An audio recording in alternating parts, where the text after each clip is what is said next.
Remember, all I'm offering is the truth. If you go back 225 or 30 years ago, you have what we call the Illuminati that was established in 1776. And the goals of the Illuminati, this is all very well documented, are to take over the world. One of the best ways of taking over the world is to control people's minds. To control people's minds. To control people's minds. To control people's minds.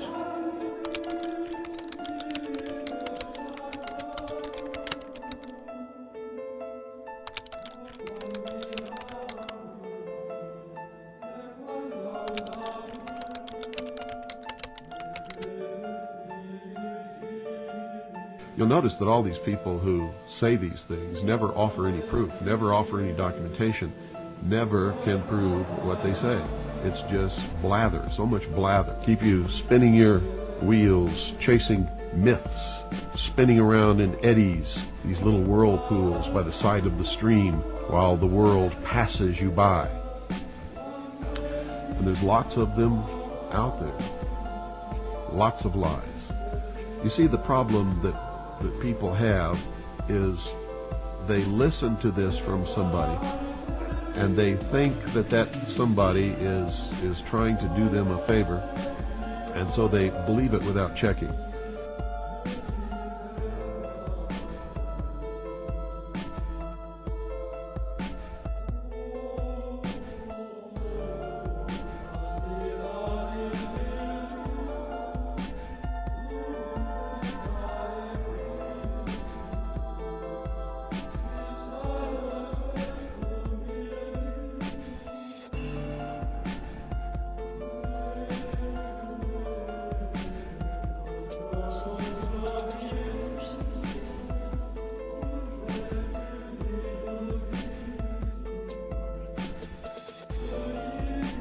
No, it's Jesus who's meant to do it. Muhammad, Allah, what are you talking? Oh, that's all that humanist stuff. Man being his own God. Oh, satanic evil.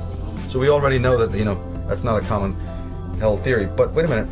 What then is the motive that makes people refute that statement? Before we get into what they're into, you're a Christian. Why would you feel motivated to not accept that man is his own savior? I'm very interested in that. I'm very interested in as to why you, not the cult, not the clan, not your guru, why you would, have a problem with that. What's in your psychology that has made you in the 20 years of your life, or the 25 years of life, or the 40 years of your life, not have enough brain cells to realize, my God, that's the bottom line. Because in my opinion, if you don't accept that, you are an unsane person. You're not insane, you're unsane. You're toxic, and you need to be quarantined or something. You need to be quarantined or something. Now, just who owns this world anyway? People get this idea, I am God. I am God. I'm God. I'm God. I'm God. I'm God. We're not such big shots, folks, okay? You're not God, okay? And the job's not even available anyway. But I can certainly tell you that those quotes that have been taken from the book Magic and Theory and Practice have been totally misinterpreted. This is a case in point I was just talking to you about, Doug, is that people take one little line from Magic and Theory and Practice about the child sacrifices and so on without even printing the whole passage. People need to go to that area of the book. In fact, they need to go to the book and read it about the incredible, beautiful, the spirituality of that man and of that book. Even if you took this out of context, though, I mean, just logically speaking, you are apologizing for something that is very clearly a huge part of this New World Order agenda. I mean, people have spent a lot of time implicating Aleister Crowley as a major player in this New World Order game, and here is this guy defending the hell out of this guy. I want to continue to show you some of Tsarian's beliefs and how they are Masonic to the core, right down to his hope for reducing the population and a dislike of the idea of man as the head of the family, and getting rid of all borders and national sovereignty. He will go through a list of things that he implies came into the world through the idea of the Hebrew God in the Bible. He also throws in some obviously bad ideas that I guess he wants you to think that God likes. We have culture based on acquired inheritance. We have walled cities, enclosed cities. We have the domestication of animals. We have meat diet. We have the family organization now with the male at the head. We have the phenomenon of overpopulation. Even the idea of suggesting that in a utopia no one would eat meat is interesting to me, because in the Bible it makes a vivid description of what the New World Order system will look like, and oddly, Tessarien's hope for humanity is close to what we see presented here. In 1 Timothy 4 verse 1 it says, "Now the Spirit speaketh expressly, that in the latter times some shall depart from the faith, giving heed to seducing spirits and doctrines of devils, speaking lies in hypocrisy, having their conscience seared with a hot iron, forbidding to marry, and commanding to abstain from meats."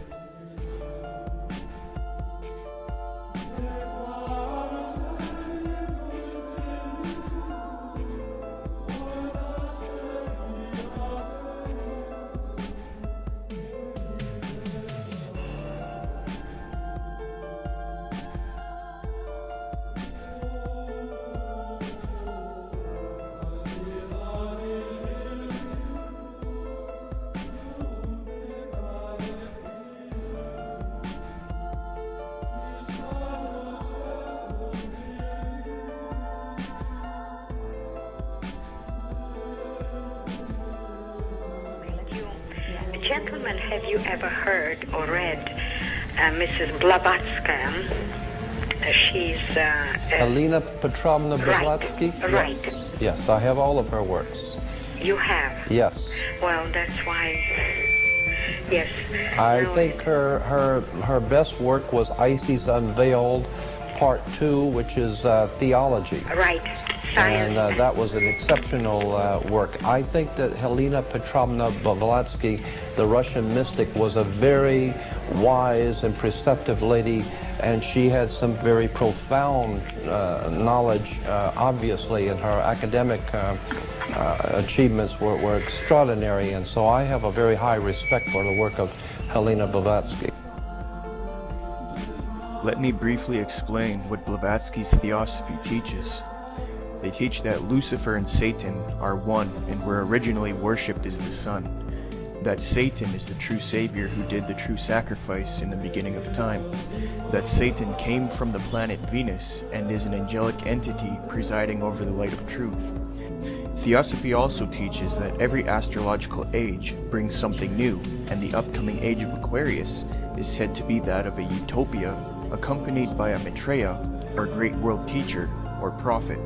So any time now they expect a world teacher to usher in the age of Aquarius.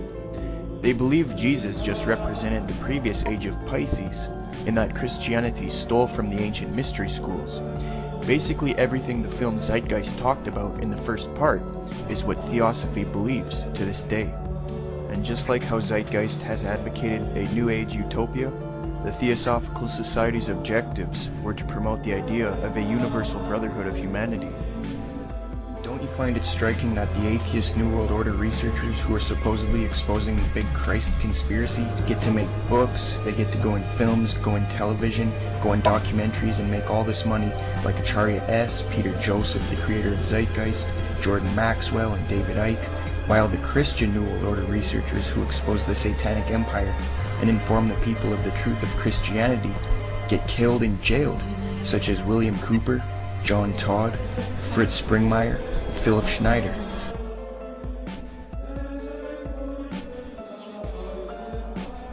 New religion is in fact being constructed by the New World Order. It's going to be one that is based on the idea that humanity was genetically engineered by an alien race, in which our new understanding of our origins will lead us to an illumination of global understanding and a willful elimination of national sovereignty, even by those that used to fight such notions. And in this new global utopia, there might be people who say things like, "Our Bible told us that this false peace was going to happen, and it said it would look just like this, and that it won't last but a few months before all hell breaks out." Those people need to be eliminated, because they aren't ready for this new global peace. They are too afraid of it. They are what's holding the world back from global peace. And after the genocide of those people, everyone will find out for the first time what the real agenda of the New World Order was. But at that point, for many, it will be much too late.